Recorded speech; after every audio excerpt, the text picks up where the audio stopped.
Welcome to my channel. आणि आज माझी मामी बनवणार आहे थालीपीठ। तर माझी मामी आता सगळं सांगेल की ती काय काय घेतलंय।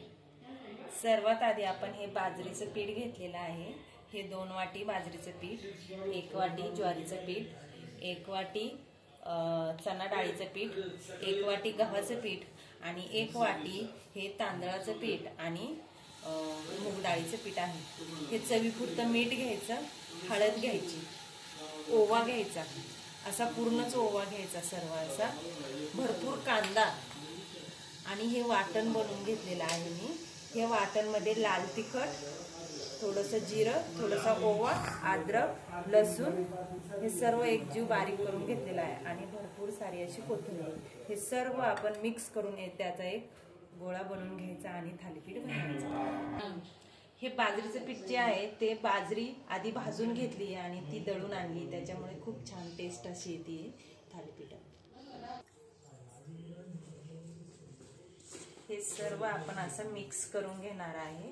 हा ओवा जो आहे तो असा हातावर घेऊन असं चुरगळायचा, असं चुरगळून टाकायचं सर्व। कांदा आहे, भरपूर असा कांदा घ्यायचा, त्यानंतर कोथिंबीर, खूप सारी कोथिंबीर आणि सर्व मिक्स करून घ्यायचं।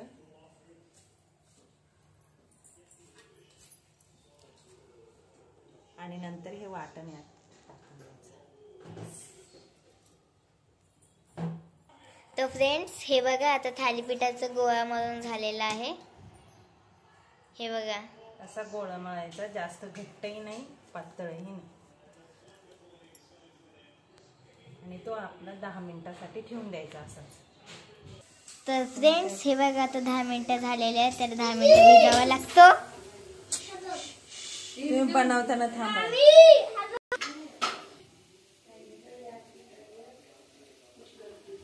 हे आहे कॉटनचा कपडा आहे, त्यावरती असा एक गोल घ्यायचा कुंडा आणि असं थापायचं त्याला सर्व साईडने, त्याला एक थापत। हे बघा, आता गोल गोल केलेली आहे। आता आपण काय करायचं आहे, तव्यावरती थोडंसं असं तेल टाकायचं आणि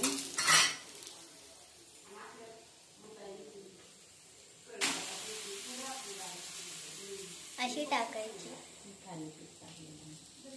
त्याला असे होल करून घ्यायचे, आपण छोटे छोटे होल करून घ्यायचे।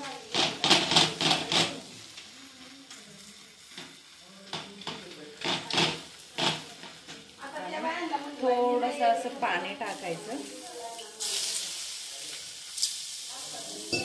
आणि तेलाची थोडीशी टाकायची, थोडंसं तेल, आणि त्यावर झाकण ठेवून द्यायचं। तर फ्रेंड्स हे 5 मिनिटं ठेवलेलं, आता ते रेडी झालेलं आहे।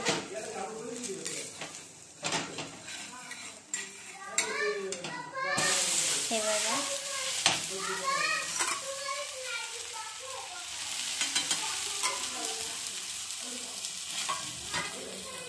तर फ्रेंड्स हे बघा, आता हे झालेलं आहे। जर तुम्हाला आवडलं असेल तर लाईक करा, शेअर करा, सबस्क्राईब करा। Bye bye.